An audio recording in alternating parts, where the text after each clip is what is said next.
हाय मेरे नन्हे मुन्ने दोस्तों, मैं आपको ये बताना चाहता हूँ कि इस वैश्विक महामारी में जहाँ देश पर संकट गहराया हुआ है, वैसे ही आपके करियर पर भी संकट गहराया हुआ है।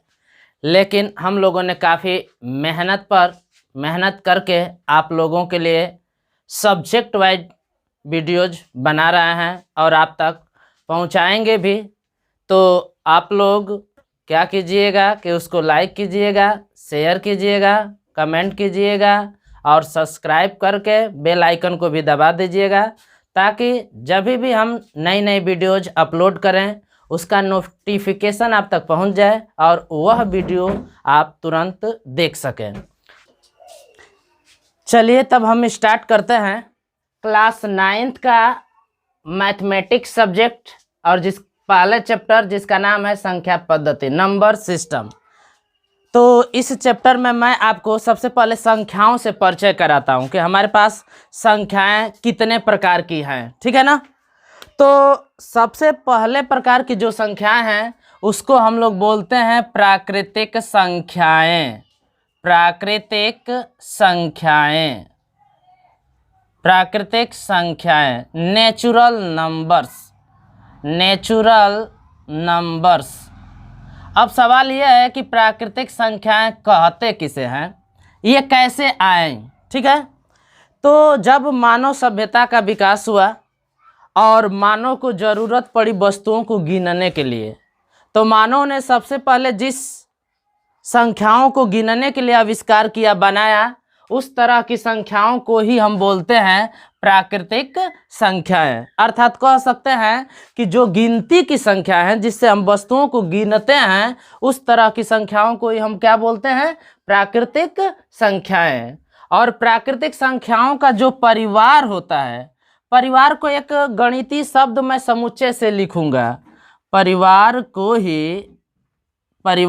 ही गणितीय भाषा में हम लोग समुच्चय का नाम दे सकते हैं, समुच्चय।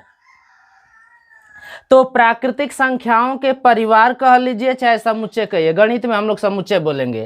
प्राकृतिक संख्याओं के परिवार को हम लोग किससे दिखाएंगे, कैपिटल एन से दिखाएंगे, ठीक है ना। तो एन बराबर हम क्या लिख सकते हैं, बोलिए। एन बराबर हम लिख सकते हैं गिनती की संख्या लिखेंगे इसमें, यानी कि इसमें हम गिनती कहाँ से शुरू करते हैं, गिनती हम लोग की शुरू होती कहाँ से, एक से, ठीक है। तो प्राकृतिक संख्याओं के परिवार में या समुच्चय में कौन संख्या आएंगी, एक आएगा, दो आएगा, ऐसे, ठीक है, तीन आएगा, ऐसे ही कहाँ तक आएंगे, अनंत तक, ठीक है ना। तो प्राकृतिक संख्याएं हम किसे कहते हैं, वे संख्याएं जिसका प्रयोग हम गिनने के लिए करते हैं, वस्तुओं को गिनने के लिए करते हैं, या गिनती की संख्याओं को ही हम क्या कहते हैं, प्राकृतिक संख्याएं कहते हैं। प्राकृतिक संख्याएं के परिवार को हम कैपिटल यन से निरूपित करते हैं, और तब यन बराबर क्या हो जाएगा, एक, दो, तीन, चार, कहाँ तक ले, अनंत तक ले, ठीक है ना। अब इसमें कुछ खास बातें हम लोग सीख लेते हैं कि इसमें खास बातें क्या है, ठीक है। जैसे पहली बात, इसमें आपको क्या नजर आ रही है, मैं आपसे पूछूं कि सबसे छोटी प्राकृतिक संख्या क्या है, तो आप क्या जवाब देंगे, सबसे छोटी प्राकृतिक संख्या, सबसे छोटी प्राकृतिक संख्या, सबसे छोटी प्राकृतिक संख्या, क्या जवाब देंगे। तो आप देख लीजिए सबसे छोटी प्राकृतिक संख्या क्या है, एक है।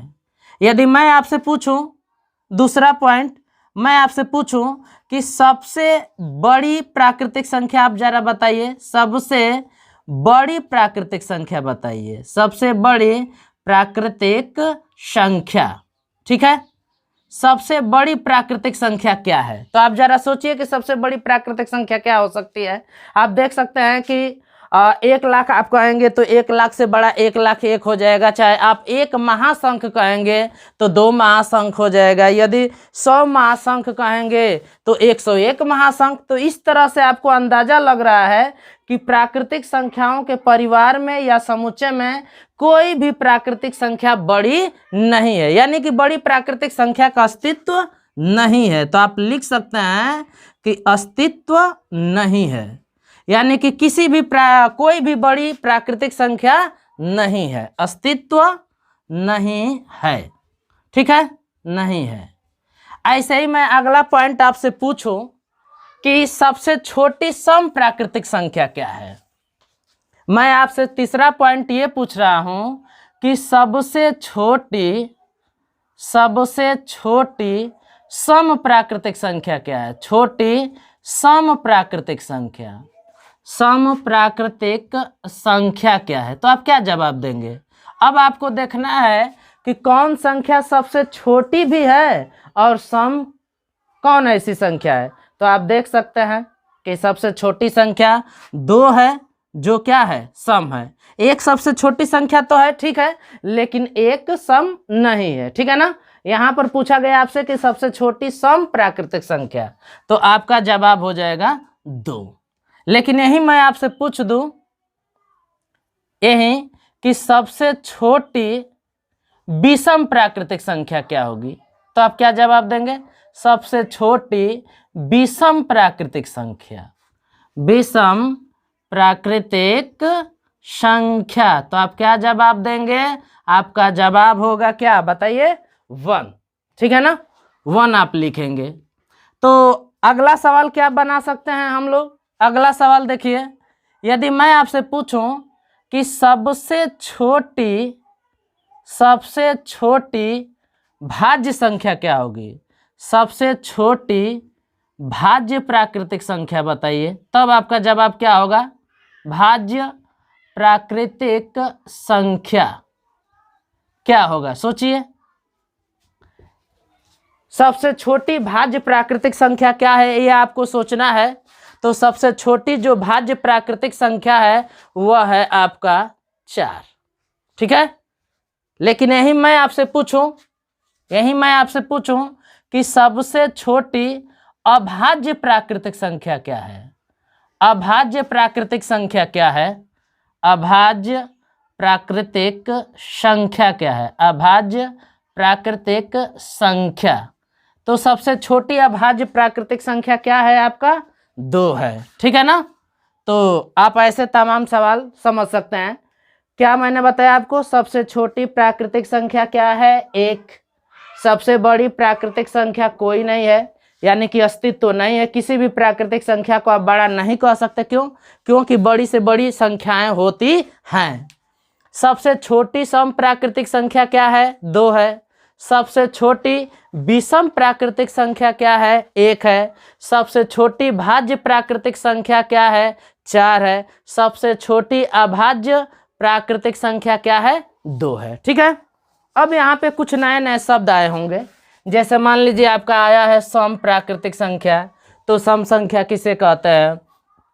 आपका आया है यहाँ पर एक शब्द आया है विषम, विषम संख्या किसे कहते हैं। आपका एक और शब्द आया है भाज्य, भाज्य किसे कहते हैं। आपका एक और शब्द आया है अभाज्य, अभाज्य प्राकृतिक संख्या, अभाज्य संख्या क्या होती है, ठीक है। तो ये जो 4 शब्द हैं, सम, विषम, भाज्य, अभाज्य, ठीक है ना, या यौगिक संख्याएं। भाज्य संख्याओं को ही हम लोग क्या बोलते हैं, यौगिक संख्याएं भी बोलते हैं। तो मैं इनकी परिभाषा देता हूं, इनसे आपको परिचय कराता हूं कि सम संख्याएं किसे कहेंगे, विषम संख्याएं किसे कहेंगे, भाज्य संख्या किसे कहेंगे, अभाज्य संख्या किसे कहेंगे, ठीक है ना। तो अब अगले टॉपिक पर चलते हैं और इनका हम परिचय कराते हैं, ठीक है। चलिए, तो अब देखिए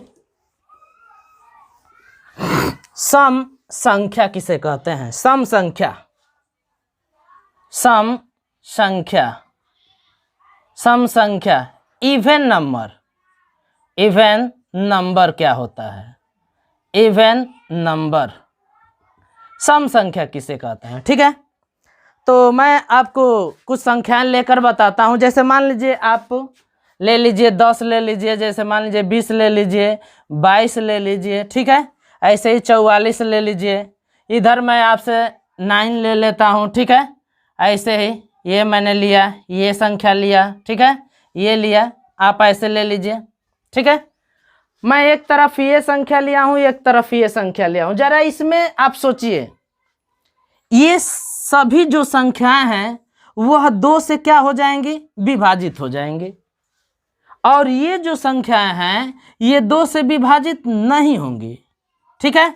कहने का मतलब ये है कि इन संख्याओं का दो गुणनखंड है, लेकिन इन संख्याओं का दो गुणनखंड नहीं है।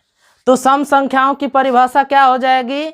वे संख्याएं जो 2 से विभाजित होती हैं, 2 से कट जाती हैं, अर्थात वे संख्याएं जिनका गुणनखंड क्या होता है?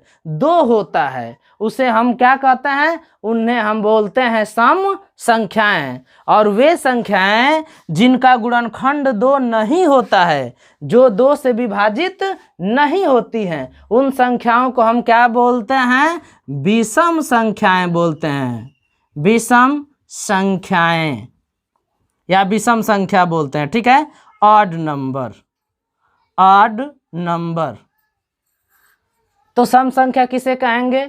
वह संख्या जिसका 2 गुणनखंड होता है या जो 2 से विभाजित होता है, 2 से कट जाता है, उसे हम क्या बोलते हैं? सम संख्या बोलेंगे। ये सम संख्याएं हैं, जैसे, ठीक है, जैसे ये देख लीजिए 10 है, तो 10 का 2 गुणनखंड होता है कि नहीं? बताइए। 10 का 2 गुणनखंड होता है, क्यों? क्योंकि 10 को आप लिख सकते हैं 2 × 5 लिख सकते हैं। वैसे ही 20 का बताइए, 20 का 2 गुणनखंड नहीं होता है, 20 2 से नहीं कट जाएगा? कट जाएगा। इसका आप क्या लिखेंगे? गुणनखंड के रूप में क्या लिखेंगे? ऐसे लिख सकते हैं, देख लीजिए 10 का भी गुणनखंड 2 है, 20 का भी गुणनखंड 2 है, ठीक है। तो ये सारी संख्याएं 2 से कट जा रही हैं, तो इसलिए ये क्या होंगी? सम संख्याएं होंगी। ये विषम संख्याएं होंगी। इसका गुणनखंड आप 2 नहीं लिख सकते हैं। जैसे 9 है, 9 को आप क्या लिखेंगे? बताइए। 3 × 3 लिखेंगे, 3 × 3 लिखेंगे। 2 आ रहा है? नहीं आ रहा है।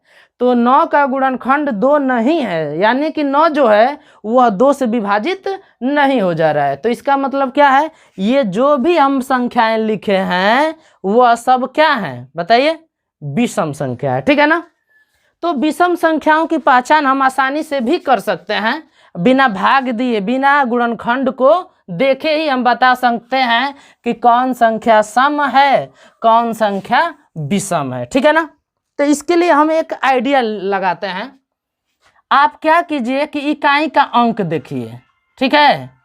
यदि इकाई का अंक 0 है, 2 है, 4 है, 6 है, 8 है, क्या आपने आइडिया लगाया कि कोई भी संख्या है, यदि इकाई के स्थान पे 0 आ गया, 2 आ गया, 4 आ गया, 6 आ गया, 8 आ गया, तो वह संख्या आपकी सम संख्या होगी। बिना देखे ही आप बता सकते हैं, बस इकाई का अंक देखना है, ठीक है।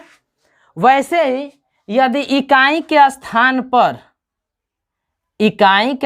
पर इनको छोड़कर मतलब क्या? 1 आ जाए, 3 आ जाए, 5 आ जाए, 7 आ जाए, 9 आ जाए, ठीक है। तो वे संख्याएं कैसी संख्याएं होंगी? विषम संख्याएं हो जाएंगी, विषम, ठीक है। देख लीजिए, विषम संख्या, ये क्या होंगी? विषम संख्या होंगी। देख लीजिए, जैसे मान लीजिए मैंने एक संख्या लिखा है, ये मान लीजिए बहुत बड़ी संख्या लिखा है, ये मैंने संख्या लिख रहा है, ये देखिए संख्या को। अब इसका गुणनखंड हम करें तो थोड़ा बड़ा होगा, चाहे इसको 2 की विभाज्यता से भी हम देखें तो बड़ा होगा, लेकिन हम आसानी से देख सकते हैं कि असम संख्या होगा। क्यों? क्योंकि इकाई के स्थान पे क्या आ गया है? 2 आ गया है। तो आराम से आप इकाई के स्थान पे जब 2 आ जाएगा तो सम संख्या हो जाएगी, ठीक है ना। कितनी भी बड़ी संख्या रहेगी, आप इकाई के स्थान पर आपको देखना है। जैसे मैं अगली संख्या लिख रहा हूँ, आप जरा देखिए, देखते रहिए संख्या को, क्या है बताइए, यह सम संख्या है कि विषम संख्या है? तो आप देख लीजिए, केवल आपको इकाई का अंक देखना है। इकाई का अंक क्या है? 1 है, तो 1 है तो आप विषम संख्या बोल दीजिए, बस काम खत्म हो गया। तो यहाँ पर मैंने 2 शब्दों के बारे में बता दिया कि इवन नंबर क्या होती हैं और ऑड नंबर क्या होते हैं। यानी कि वे संख्याएं जिनका गुणनखंड 2 होता है, 2 से विभाजित हो जाते हैं, उनको आप सम संख्याएं कहेंगे। सम संख्याओं की पहचान आप कैसे करेंगे? इकाई के स्थान पर क्या आना चाहिए? बोलिए। 2, 0, 2, 4, 6, 8 आना चाहिए। और विषम संख्याओं की पहचान आप क्या करेंगे? इकाई के स्थान पर 1, 3, 5, 7 और 9 आना चाहिए, ठीक है। तो आप उन संख्याओं को क्या नाम देंगे? विषम संख्या नाम देंगे, ठीक है ना। तो आप पहचान सकते हैं। अब मैं जो अगले 2 शब्द थे उनसे आपको परिचय कराता हूं, ठीक है। अगला 2 शब्द क्या था? अगला 2 शब्द था वह है भाज्य संख्या, या भाज्य संख्याएं किसे कहते हैं। भाज्य संख्याओं को हम लोग यौगिक संख्याएं भी कहते हैं।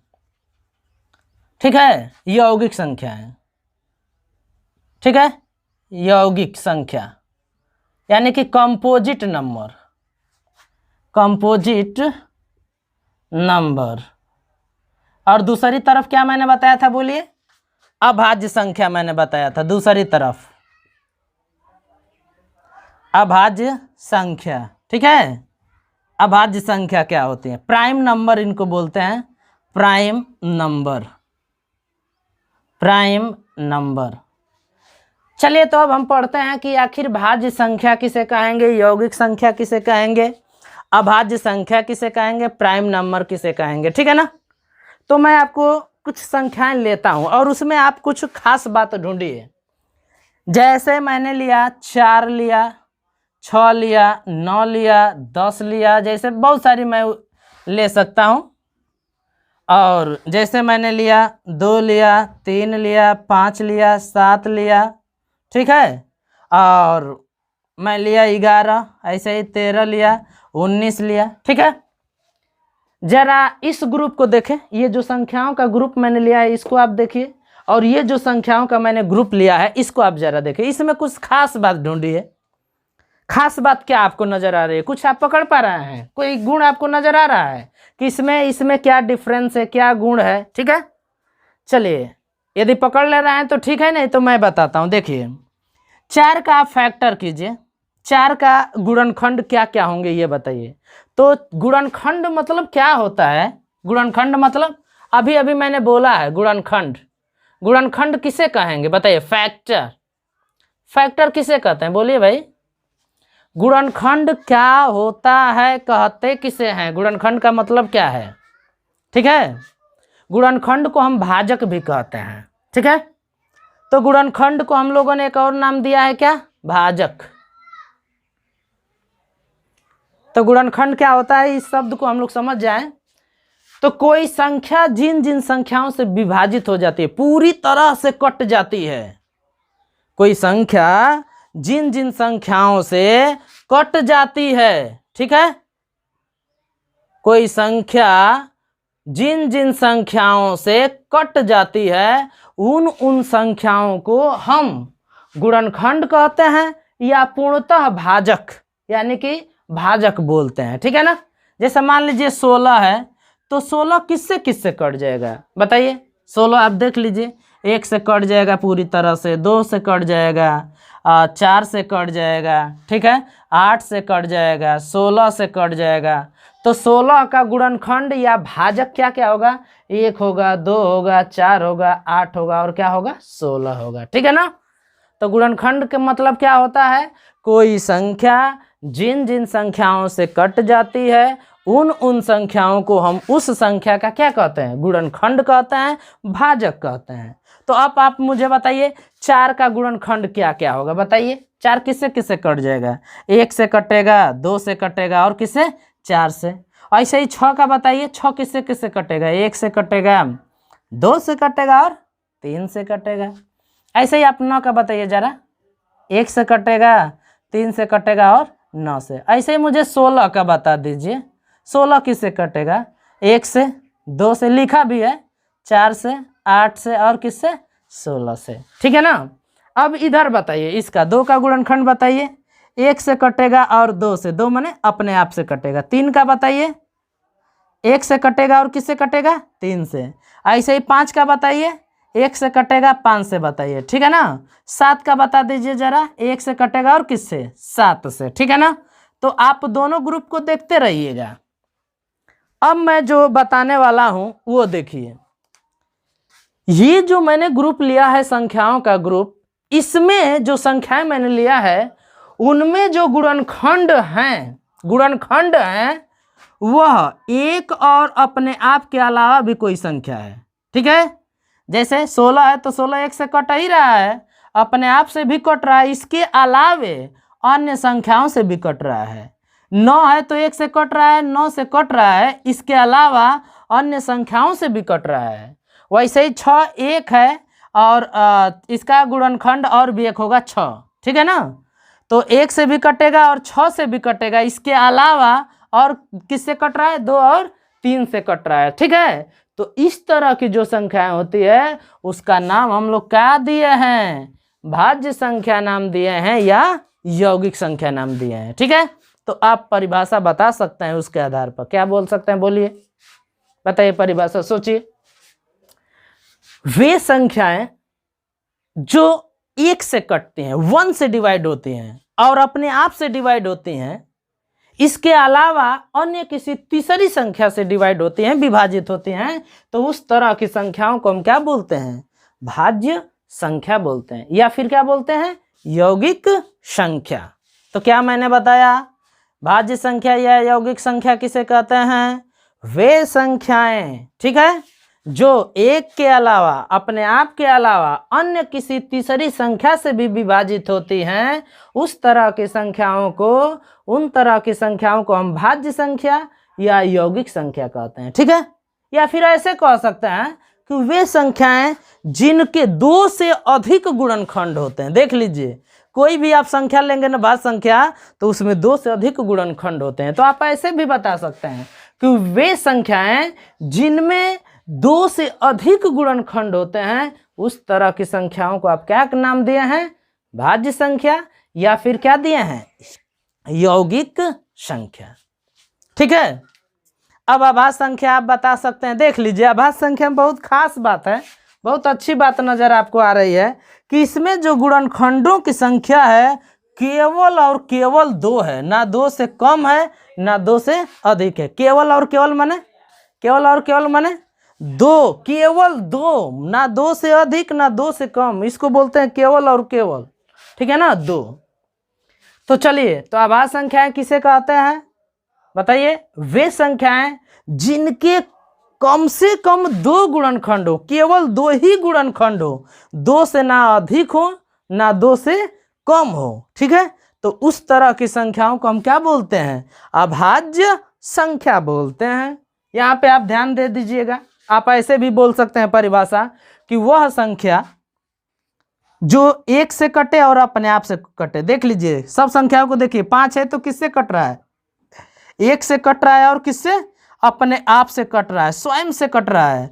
तो इस तरह की संख्याओं को आप क्या नाम दिए हैं, अभाज्य संख्या, प्राइम नंबर दिए हैं। ठीक है ना, तो आप क्या बता सकते हैं, बोलिए, अभाज्य संख्या में वे संख्याएं जो किससे कटे, 1 से कटे और अपने आप से कटे, अपने आप से विभाजित हो, अर्थात जिसके केवल और केवल कितने गुणनखंड हो, 2 गुणनखंड हो, उस तरह की संख्याओं को आप क्या कहेंगे, अभाज्य संख्या कहेंगे। ठीक है ना, तो ऐसे आप तमाम संख्याएं लिख सकते हैं। जैसे बता दीजिए 40 क्या होगा, बताइए 40 क्या होगा, 40 भाज्य संख्या होगा भाई। कैसे, 40 किससे कटेगा बताइए, 1 से कटेगा, अपने आप से कटेगा। इसके अलावा यदि किसी अन्य संख्या से कट जाता है तो भाज्य होगा, और नहीं कटेगा तो क्या होगा, अभाज्य होगा। आप देख सकते हैं, देखिए 1 से 40 से कट ही रहा है, 2 से भी कट जाएगा, फिर 4 से भी कट जाएगा, फिर 8 से भी कट जाएगा, 10 से भी कट जाएगा, 20 से भी कट जाएगा। ठीक है ना, ऐसे तमाम संख्याओं से कट जा रहा है, तो इसलिए 40 आप क्या कहेंगे,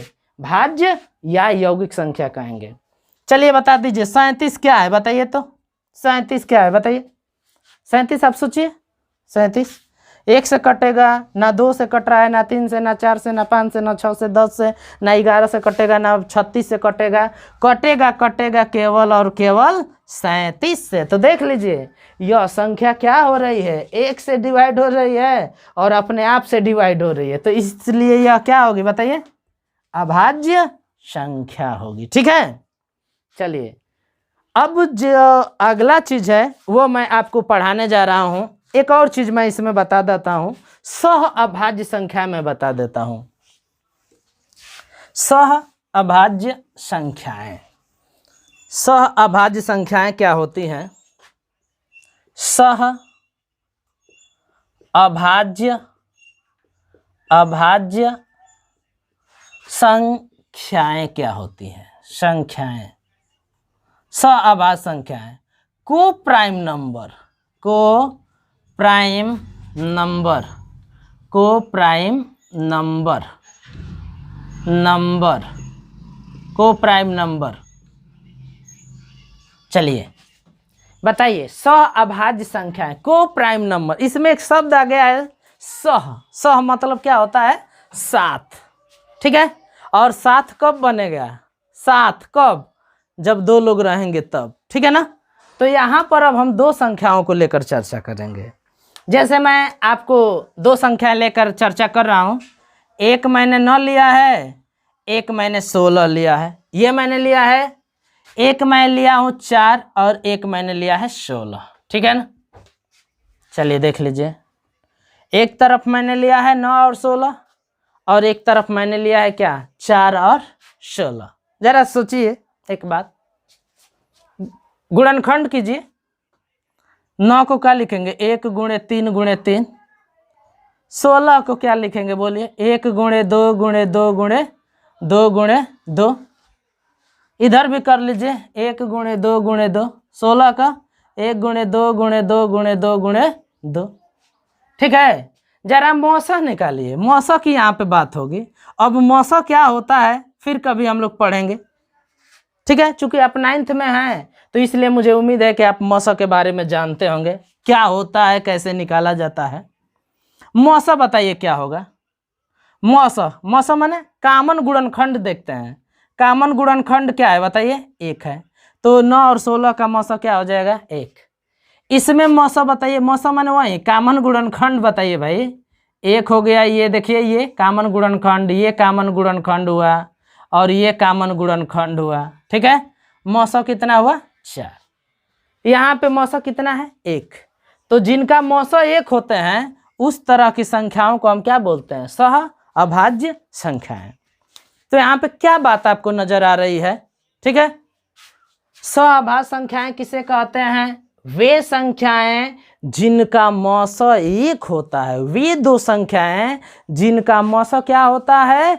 1 होता है। उस तरह की संख्याओं को हम सह अभाज्य संख्याएं बोलते हैं, को प्राइम नंबर बोलते हैं। और वे संख्याएं जिनका मौसा, वे दो संख्याएं जिनका मौसा 1 नहीं होता है, 1 के अलावा कुछ अन्य होता है, उसे हम सह अभाज्य संख्याएं नहीं कहते हैं, ठीक है ना।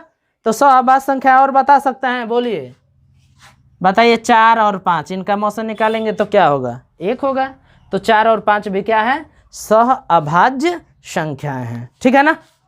चलिए अब मैं आपसे एक सवाल पूछता हूं।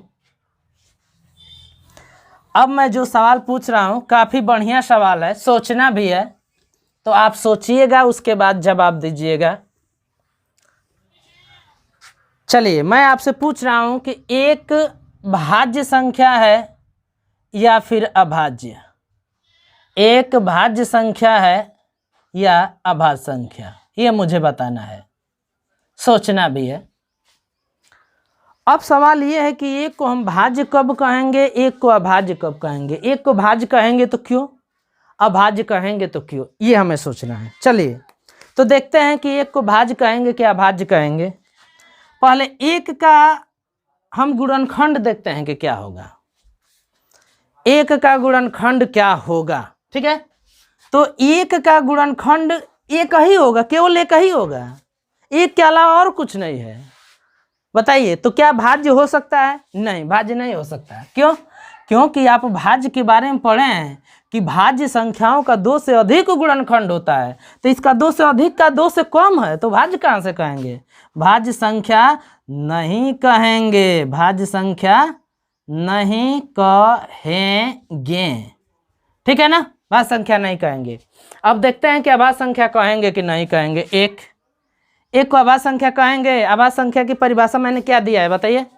तो वे संख्याएं जिनका कम से कम 2 गुणनखंड हो, ना 2 से अधिक हो ना 2 से कम हो, केवल और केवल कितना गुणनखंड हो? 2 गुणनखंड हो। तो बताइए 1 का तो 1 ही गुणनखंड होगा, 2 कहाँ हो रहा है, ठीक है। और अभाज्य संख्या में 2 गुणनखंड होना चाहिए, 2 से कम नहीं होना चाहिए, ना 2 से अधिक होना चाहिए। तो ये 2 से कम है, तो इसका मतलब इसे हम अभाज्य संख्या भी नहीं कहेंगे। तो बताइए, एक को ना हम भाज्य संख्या कह रहे हैं ना अभाज्य संख्या, तो कहेंगे क्या? एक न तो क्या है, एक न तो भाज्य संख्या है, भाज्य संख्या है, और न ही अभाज्य संख्या है, और न ही अभाज्य संख्या है और ना ही अभाज्य संख्या है। ठीक है, तो आज के लिए बस इतना ही। मुझे उम्मीद नहीं, विश्वास भी है कि आपको ये वीडियो बहुत पसंद आया होगा। तो कृपया हमारे चैनल को लाइक कीजिएगा, सब्सक्राइब कीजिएगा और बेल आइकन को ज़रूर दबाइएगा। और एक बात मैं बता दूं, हर क्लास का हम लोग चैप्टर वाइज और जो एक्सरसाइज है वो भी हम लोग कराएंगे, एकदम चैप्टर वाइज भी। चैप्टर पढ़ाने के बाद एक्सरसाइज जैसे आपका एकदम क्लास में होता है वैसे आपको पढ़ाया जाएगा। ठीक है ना, तो आप एक भी वीडियो मिस मत कीजिएगा, अन्यथा बहुत गड़बड़ हो जाएगा, एकदम क्लास डिस्टर्ब हो जाएगा आपका। तो आप हर वीडियो लाइक कीजिए, शेयर कीजिए, कमेंट कीजिए हर एक वीडियो। तो बस आज के लिए इतना ही।